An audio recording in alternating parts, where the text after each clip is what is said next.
مصیبت نازل نہیں ہوتی مگر اللہ کے حکم سے، اور جو شخص اللہ پر ایمان لاتا ہے وہ اس کے دل کو ہدایت دیتا ہے، اور اللہ ہر چیز سے باخبر ہے۔ اور اللہ کی اطاعت کرو اور اس کے رسول کی اطاعت کرو، بس اگر تم منہ پھیر لوگے تو ہمارے پیغمبر کے ذمے تو صرف پیغام کا کھول کھول کر پہنچا دینا ہے۔ اللہ جو معبود برحق ہے، اس کے سوا کوئی عبادت کے لائق نہیں، تو مومنوں کو چاہیے کہ اللہ ہی پر بھروسہ رکھیں۔ مومنوں، تمہاری بیویوں اور اولاد میں سے بعض تمہارے دشمن بھی ہیں، سو ان سے بچتے رہو، اور اگر معاف کر دو اور درگزر کرو اور بخش دو تو اللہ بھی بخشنے والا ہے، مہربان ہے۔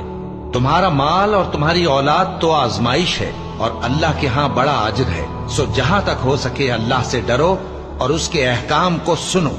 اور اس کے فرمانبردار رہو اور اس کی راہ میں خرچ کرو، یہ تمہارے حق میں بہتر ہے۔